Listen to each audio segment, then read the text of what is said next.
So, all you monkey poxettes. So, we decided that it would be nice to have an emergency podcast. Mm-hmm. A health emergency podcast. Yeah. Danger, Will Robinson. To talk about the global health epidemic going on that is plaguing the homosexual population. The gay plague's going around. It's plaguing the Abbey, let's be honest.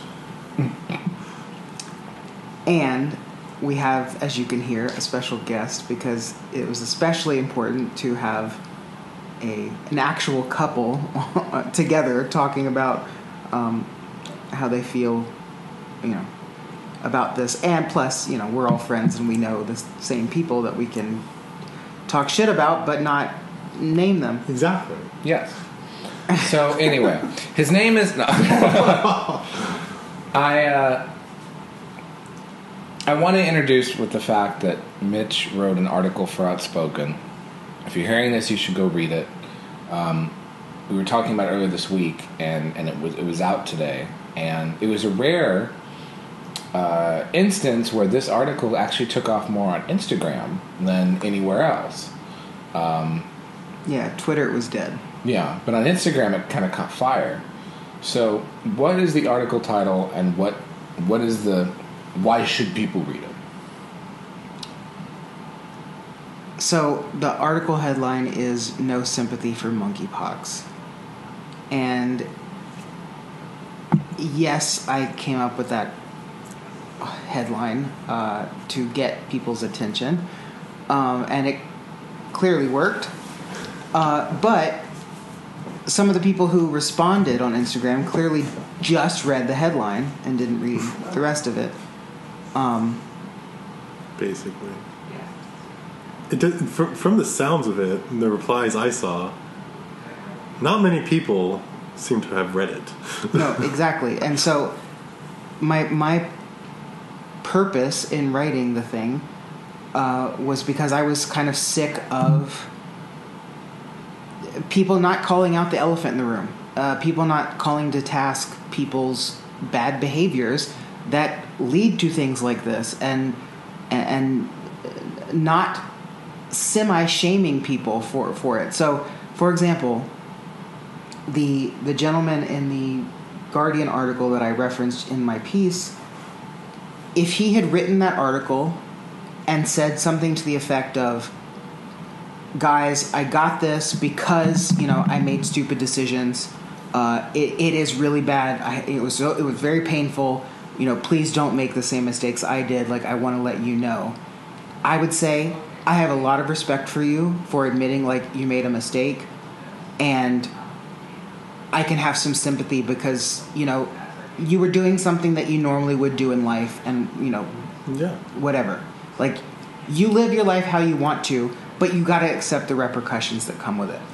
But this guy, instead of being humble and saying, I made a mistake, he whined and complained about how he wasn't getting a magical cure from the healthcare system, and he was being basically treated like, well, you'll get over it. He wanted a magical fix like you would get for gonorrhea or chlamydia or something like that. And he was just whiny the whole time. So that was my huge problem, and I've heard many other people talk that way about this virus. Wait, a young gay person being entitled? No. Yeah. Well, it's just sad because, that's the thing, is no one wants to own or admit their behavior is not best for them or anyone. Nobody wants to say that. Nobody wants to admit that. Would be the first one to bring that up.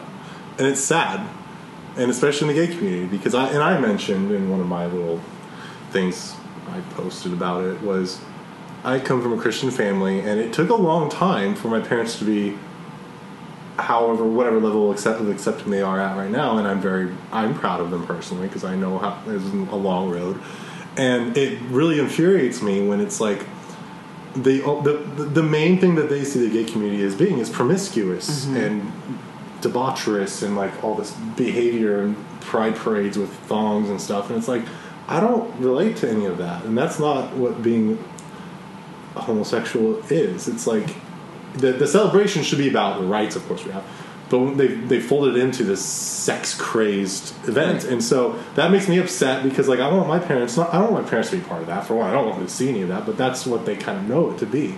It's a great feeling for parents, I'm sure, and mine, similarly to yours, had a problem with it at first.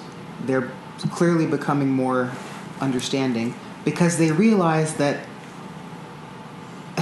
their morals that they instilled in me worked. Yeah. Like their parenting skills worked, and it's not like just because I am this certain way, I'm going to become just like those other people who clearly did not have very good parents. Obviously, Some of them.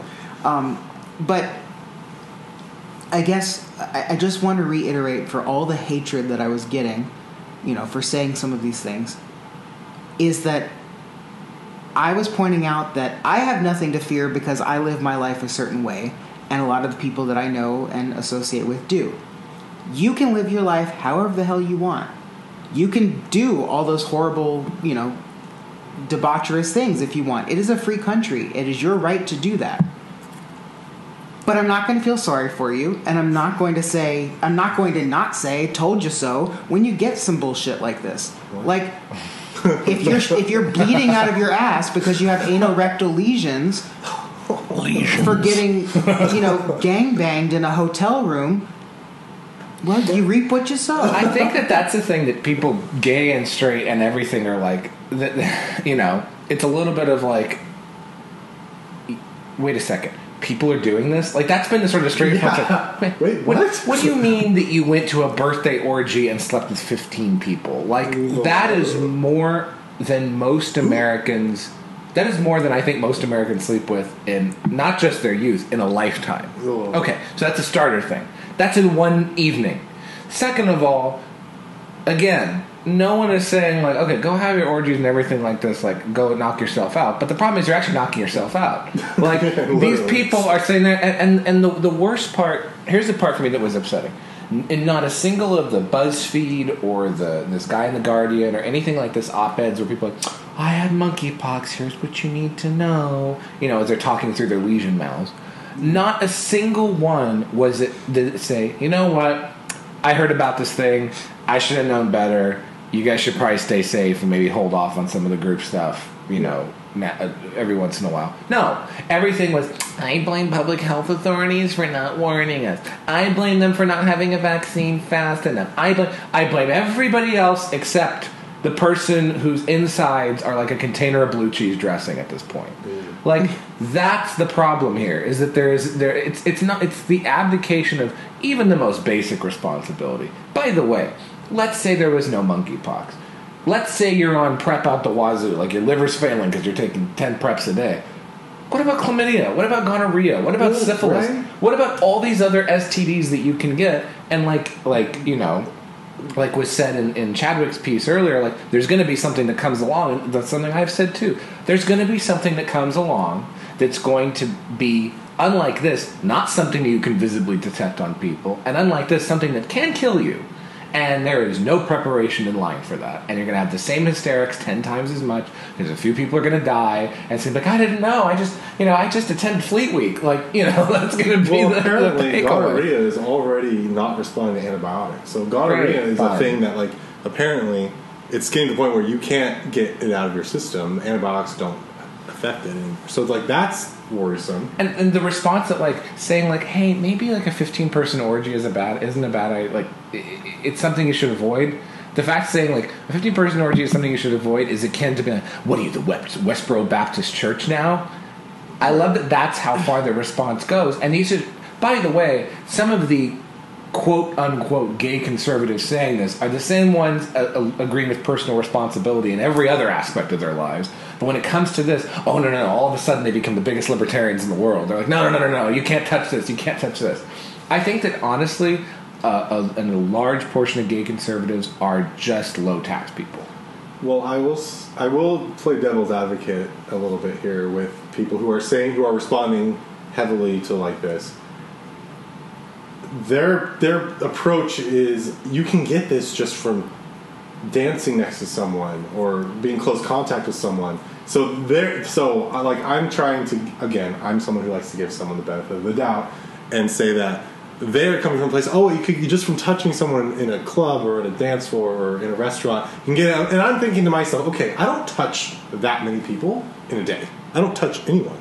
Like for me, that's not something I'm Not even worried your boyfriend. No, I'm just kidding. about. He's 6 feet away from me. And you say, ew. He touched me once and they got out the sanitizer. It's kind of hot. I would say ew too. Well, it's that's the thing. It's like, I think some people think I'm worried about it. It's like, I'm not worried about it because I don't do that kind of stuff. But like, some people are talking about how they go to dance clubs and they like to go to dance clubs and dance, and it gets hot, so they take their shirts off and they're with a bunch of other. To me, that sounds disgusting. Again, to me, that's just gross because I don't want to touch other people. But here's the thing with that. That really is a lack of education. That's why I shared like the risk category thing. But not even that. So many people have responded to my article saying, "Oh, well, you're just ill-informed because you can spread it this way and this way." And these are anecdotes. These are people who are saying it's possible, but when you look at the numbers, I'm a data person. When you look at the numbers, and 95% of the cases are spread through sexual intercourse, that tells you that it's a prolonged exposure. And I've talked to medical people who have said they're fairly certain that you have to have contact with someone's sores. Sore to skin contact. Like, it can't just be skin to skin contact. It has to be other person's sores to your skin contact. Right. So if you are engaging in sexual activity with someone who has open sores, I don't feel sorry for you. If you are dancing and grinding up next to someone and you see that they have a huge fucking lesion on their, tit, or as Megan McGlover said, don't come up here with your bubble lips, and the nasty sores all over your lips. If you see that, maybe stay away from them. That's the thing. It's maybe don't cuddle with them. Maybe don't grind up on them. The them. gays should be grateful that they found an STD that is so visible. Because HIV is not necessarily visible. Some of these other ones can kind of swim undetected as far as they go. Like, it's hard to, it's not like you can just look at someone's face and be like, oh, they got AIDS. Like, they should be grateful that this is something where it's like, it's pretty self-selecting here. Like, well, also, you can recover from monkeypox. It's not a death sentence. The worst thing that happens is it's like you have flu-like symptoms, and you can have some skin scarring after, depending on how bad the sores and things like that get. So that's obviously gays being as vain as they are, of course, like that should be enough. Like, terrifyingly concerned. But I just got these. This is going to affect my skincare routine. If you read that Guardian article, he is very explicit, and I believe him because it tracks. He said the first place he got lesions was around his asshole.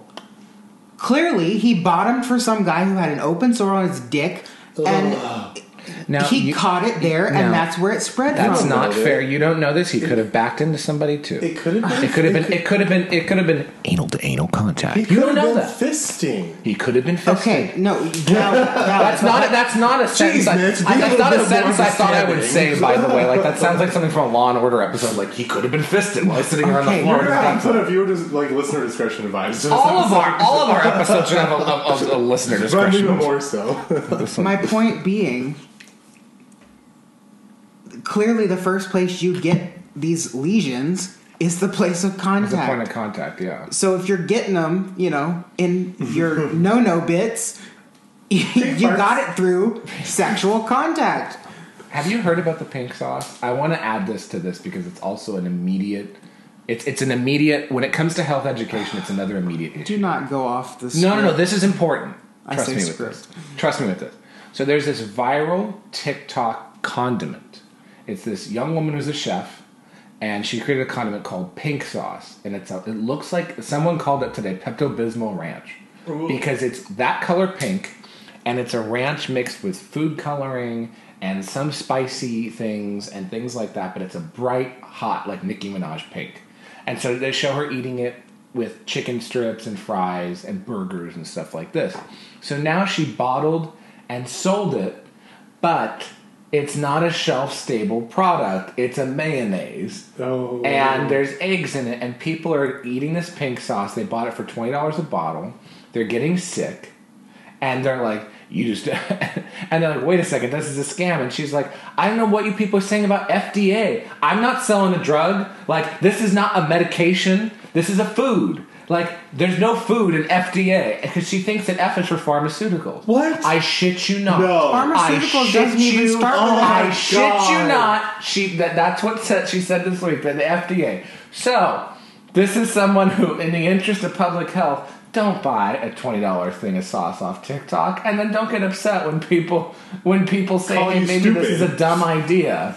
So I don't think you can legally sell food. you can't. Off of You TikTok. can't. She's selling it, and people are Venmoing her for this. Oh, stupid. For the Well, pink then sauce. again, You deserve everything. just like monkeypox, I don't feel sorry for you. You're stupid. No, if you get sick from the pink sauce, you deserve it. Ugh. Yeah, if you had the pink sauce and monkeypox, that's when it's over. That's at that point. Just check yourself into a hospital. Again, Why couldn't I'm gonna piss off a lot of people saying this, and I don't care. I'm sick of it.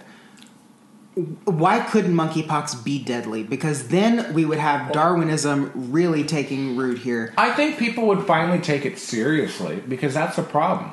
I think that the gays are in the position of not taking it seriously and also yelling at anybody telling them that they should take it seriously.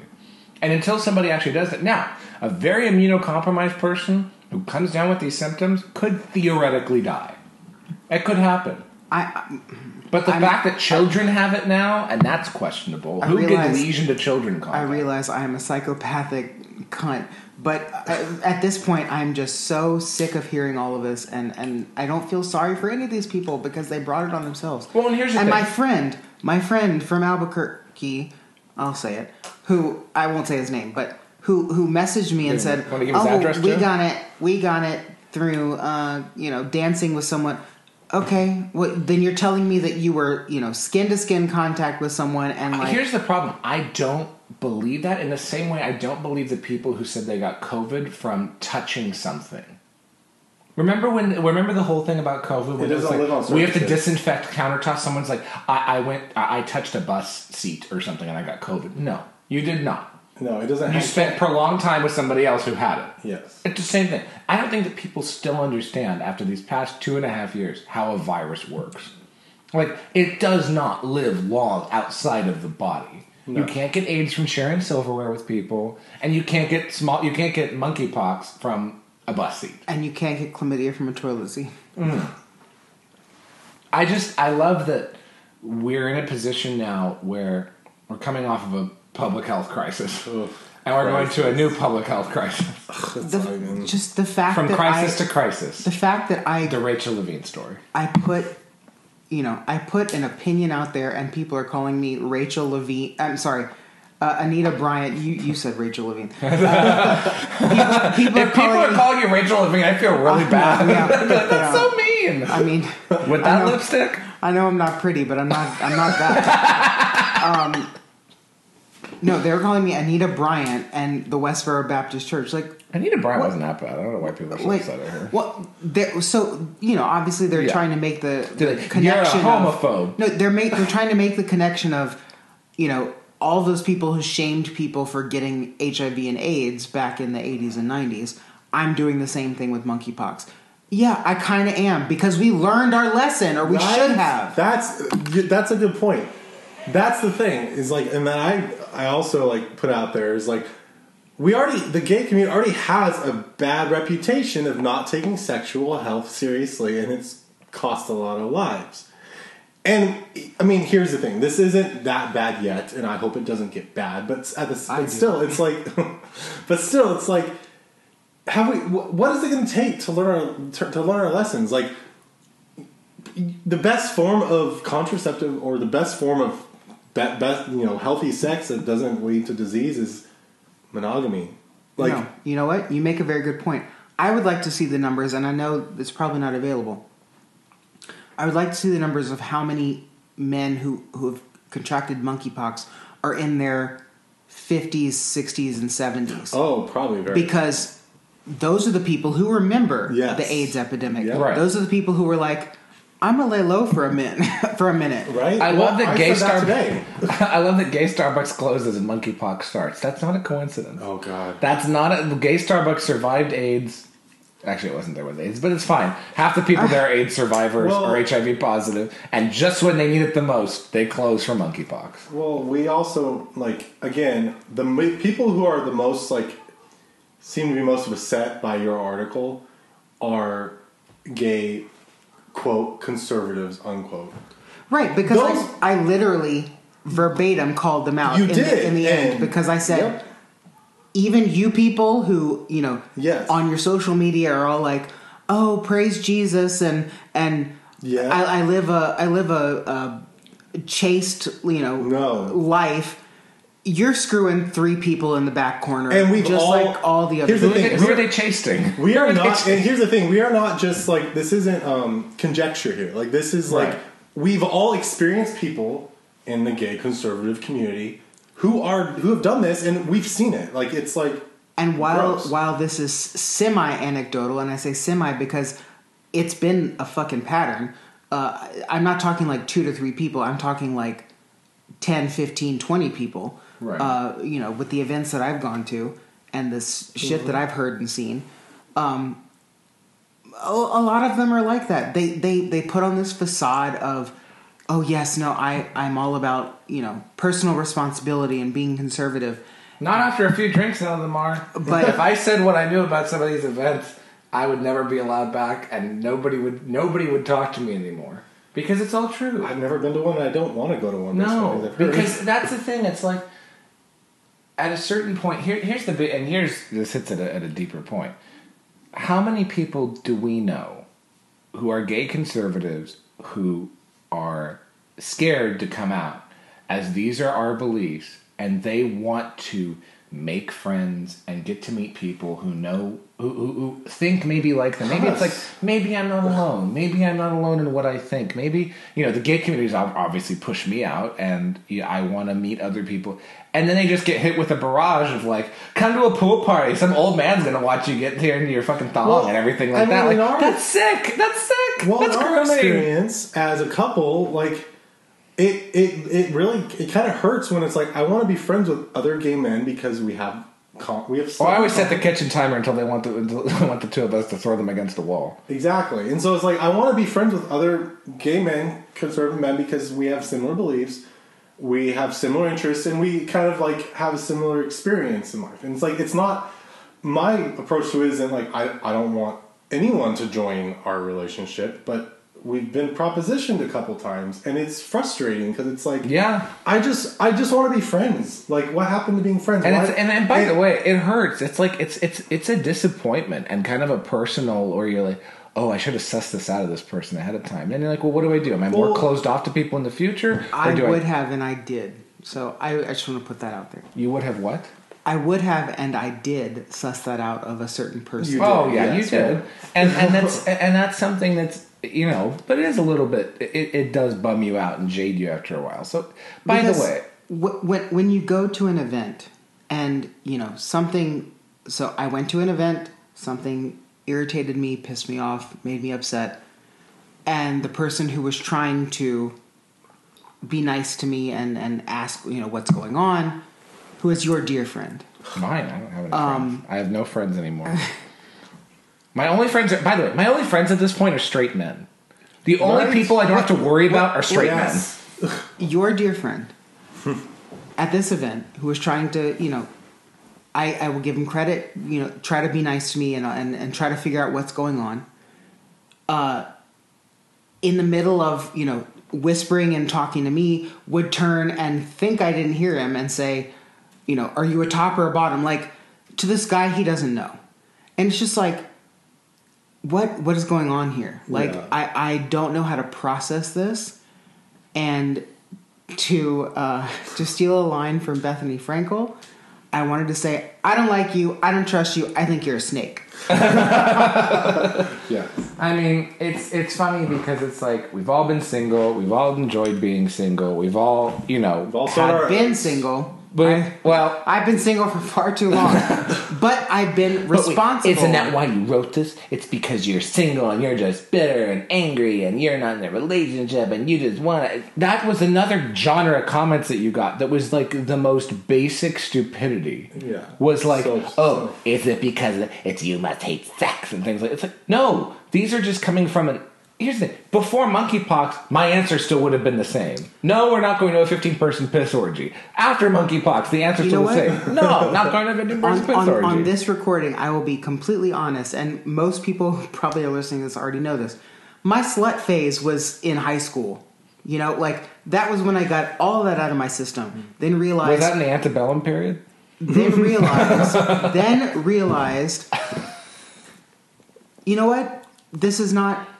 Number one, moral. Number two, good for me. Number three, making me happy. I'm going to stop this and focus on myself, focus on other things, which I did. I finally, got into a relationship that ended because, he wasn't the right person. And since then, I have basically been celibate. The hard part that I don't understand is, like, the people who are in their 40s and 50s, where you're like, come on, you should know better. You should know better. Like, you have been through, you came out when you were 25. You have had 25 years of this. Like, you should know better at this point. Yeah. One thing I want to say is to go on that, is maturity is rare. And that's one thing I've noticed as I've, like, experienced more, or met more people and been included in more groups or friend groups or whatever. Maturity is not something as common as I thought it was. And I'm in bringing back to my parents, like what you were saying, yeah, we're gay and our parents don't necessarily love that, but they do, if you give them time and get grace, they will see that you're still the child they raised. Right. You're still the respectful person they raised, hardworking with a backbone and all that. The ideals, yeah. Yes, and they see that, and they're like, okay, this one thing I don't like because it makes me uncomfortable, but it is not the only thing that defines them. And so, therefore, they can look past, they can, like, acknowledge that, and then they can move. They can be okay with it because they know that you are still a good human being and a good citizen the of this number country. one thing for our parents, are you safe? And that extends to a lot of different aspects. Are you safe? Yes. Like, no parent wants to get a notification that you were raped and murdered at someone's house and they haven't found the killer, and that's a parent's worst nightmare, and that's the immediate thing I can see a lot of parents going to when someone comes out and like, I'm gay. Like, okay, I accept you in every way possible, but I know you're going to in some ways have a harder life. Like, I get that 100%. But one thing I've heard, like, I love my parents. I think they were great parents, and I couldn't have asked for better. Good parents, and this is one little example. They lead by example, for one. Mm-hmm. I've never seen my parents behave in an irresponsible way, because they were very careful to make sure that me and my brother didn't. If they were irresponsible, they made sure we didn't see it. And they were, and I've heard as an adult, they told me, but like I didn't see it as a child. Like they kept it from me. But everyone's parents went through a period of time. Like it's tough, but, and it's and I remember when I got to an age where I was hanging out with friends more, and they were letting go and letting me be my own person. No one's parents sat there and shot up heroin in front of them. No, everyone turned out fine. Like, My parents sat me down and said, my mom said, if you are in a situation, whatever it is, she's like, I'm not going to go into specifics, in a situation that you want out of, you can call me and I will come get you. And she's like, I will not judge you.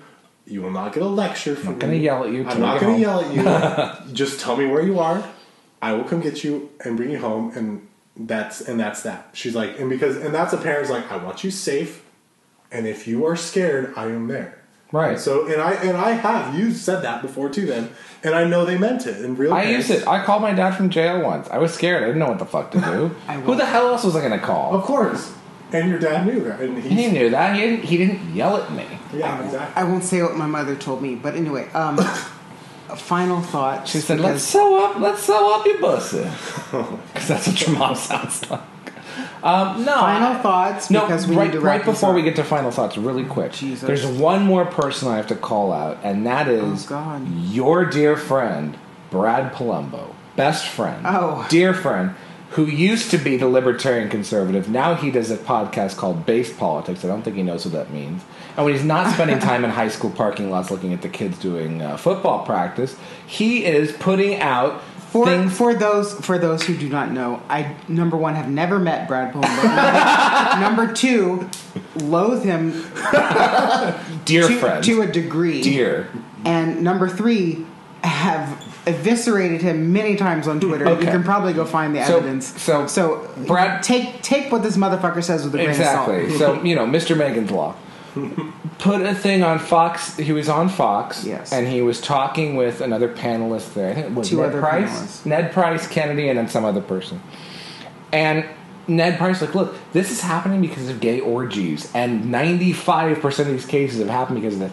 And he took issue to the fact that the panelist said gay orgies. He was like, well, you said that in a very dismissive tone. You just can't say things like that. And that's being... This is a supposed conservative libertarian, whatever the fuck he is.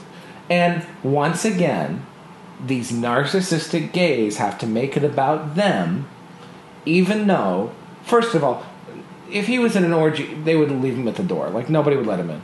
Second of all, the fact that these people are trying to cut their teeth on, no, it's okay, other gays, I'm not like the other conservative gays, I'm one of the good ones. Like, that's such bullshit. Wait a fucking second.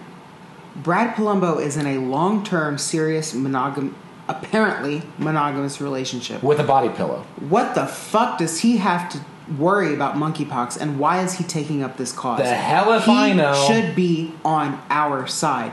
I don't get it. Fuck him. Period. End of story. I don't know this person. Count yourself lucky. Yeah, that's true. Okay. Final thoughts. I'm not allowed on Twitter, that's fine. Final thoughts. You've saved yourself a lot of heartache. Final thoughts. I'm proud of you because you put out a good piece today. Me too. And I know that it got a lot of hilarious and interesting and somewhat hateful replies. And I just hope you, like I said, you got to keep them coming. Oh, yeah. Well, I'm just going to reiterate what I said before.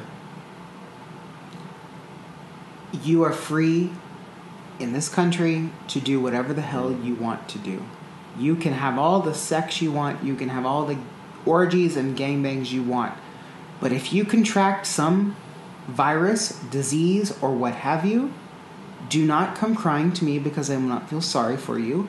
And do not publish an article in The Guardian whining about the healthcare system when you brought it on yourself. That's a public health You official. can do whatever you want to do, but you must reap what you sow. Period. End of story. Point blank. Miss Done. Ma'am. Miss Ma'am. And that's that. And that's the way it was. So Anyway, good night. back to Caitlin doing a golf tournament. No. Good night and fuck you all. No. No, we just told them not to.